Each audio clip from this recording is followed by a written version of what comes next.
स्वागत है आपका हॉरर एक्सप्लेनर में, जहां पे भूत प्रेत और आत्माओं से भरी डरावनी कहानियां आपको रोमांचित कर देंगी। तो हो जाइए तैयार सफर के लिए।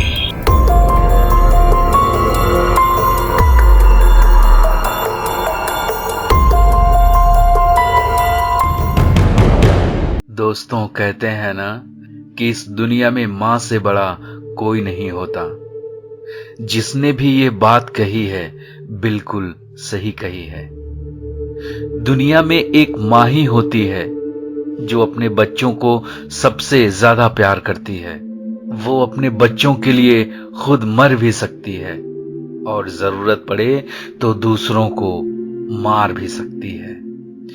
वैसे कई बार हमारी जिंदगी में कुछ ऐसी घटनाएं घट जाती हैं जो हमें सोचने पर मजबूर कर देती हैं कि इस दुनिया में कुछ ऐसी भी चीजें होती हैं जो कि हमारे सोच से बिल्कुल परे होती हैं। आज की ये कहानी एक मां की आत्मा की है जिसने इंसान और आत्माओं की दुनिया की सारी हदें पार कर दी। ये बात है साल 1970 के आसपास की, जब मैं दिल्ली में रहता था। मेरे घर के बगल में ही एक और घर था जहां पे एक खुशहाल परिवार रहता था। उसमें रतन चाचा, नीतू चाची और उनकी एक छोटी सी बच्ची रहती थी। रतन चाचा के शादी के करीब 2 साल हुए थे और उनकी 1 साल की छोटी प्यारी सी बच्ची थी। एक दिन जब रतन चाचा काम पे गए थे तब नीतू चाची और उनकी बच्ची घर पे अकेले थे। उस वक्त मैं स्कूल में था और मेरे मम्मी पापा भी काम पे गए थे।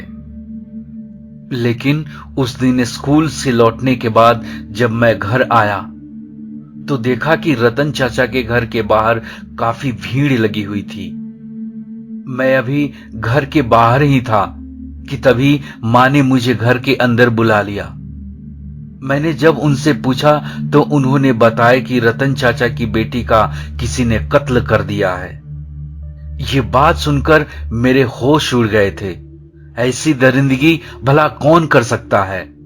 खैर, तब तक पुलिस आ गई थी और काफी पूछताछ होने लगी।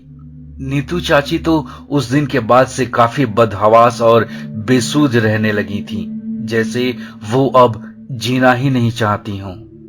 उनकी बेटी को मरे हुए बस 2 दिन ही हुआ था कि नीतू चाची ने अपने घर में ही फांसी लगाकर खुदकुशी कर ली और पीछे एक छोटा सा नोट छोड़ गई जिसमें लिखा था, मुझे जाना होगा।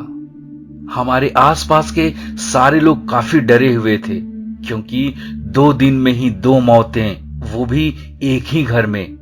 मोहल्ले वाले इस बात से काफी उदास थे क्योंकि नीतू चाची एक बहुत ही सुलझी हुई और एक अच्छी औरत थी। रतन चाचा तो पूरी तरह से अपना आपा खो चुके थे। उन्हें समझ में ही नहीं आ रहा था कि कैसे उस घर में रहें जहां अभी 2 दिन पहले ही उनका हंसता खेलता हुआ परिवार रहता था और अब वहां मौत का मातम पसरा हुआ है। मोहल्ले के लोग उन्हें मिलकर सपोर्ट कर रहे थे, लेकिन दोस्तों, ये मौत का सिलसिला अभी खत्म नहीं हुआ था। ये तो बस अभी शुरुआत ही थी। अभी बहुत कुछ होना बाकी था। ऐसा कुछ जिससे पूरा मोहल्ला ही नहीं बल्कि दिल्ली भी हिल जाने वाला था। नीतू चाची की खुदकुशी के 1 हफ्ते बाद ही हमारे मोहल्ले में एक और मौत हुई। वो आदमी हमारे घर से थोड़ी ही दूर पे रहता था। उसका कत्ल हो गया था। किसी ने बड़े ही बेरहमी से उसके पेट में कई बार खंजर घुसाकर उसको मौत के घाट उतार दिया था, वो भी उसी के घर में। पुलिस ने जब पूछताछ की तब उन्हें पड़ोस के लोगों ने बताया कि उन्हें रात में नीतू चाची की आवाजें सुनाई दी थीं और ये नामुमकिन सा था, लेकिन क्योंकि वो तो हफ्तों पहले मर चुकी थीं। ये बात मोहल्ले में आग की तरह फैल गई कि नीतू चाची की रूह अपनी बच्ची के लिए भटक रही है। हालांकि मैं इन सारी चीजों से अभी दूर ही था। लगातार 3 मौतें होने के बाद हमारा मोहल्ला अब दिल्ली में काफी मशहूर हो गया था। आसपास के मोहल्ले के लोग अब तो हमारे मोहल्ले को श्रापित मोहल्ला कहने लगे। खैर, जैसे मैंने कहा था ना, मौत का सिलसिला अभी रुकने वाला नहीं था। अगले 2 दिन में ही मोहल्ले में एक और मौत हुई। उस आदमी का भी किसी ने बड़े बेरहमी से गला काट दिया था। ये मौतें रात में होती थीं और सबसे आश्चर्य की बात है कि उनके खुद के ही घर में होती थीं। अब तो पुलिस की एक टीम हमारे मोहल्ले की निगरानी रखने लगी थी, क्योंकि मोहल्ले के लोगों को अब अपने ही घर में रहने में दहशत महसूस हो रहा था। अगली रात जब मैं घर में पढ़ रहा था, तब मुझे आवाज आई और वो आवाज रतन चाचा के घर के बाहर से आ रही थी। जब मैंने वहां पे देखा तो कोई औरत थी जिसने सफेद साड़ी पहन रखा था। वो रतन चाचा के घर में जा रही थी।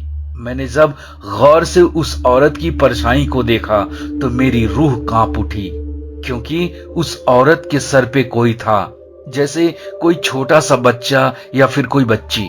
मुझे कुछ समझ में नहीं आ रहा था। मैं इतना डर गया कि जाके चुपके से अपने कमरे में कंबल ओढ़कर सो गया।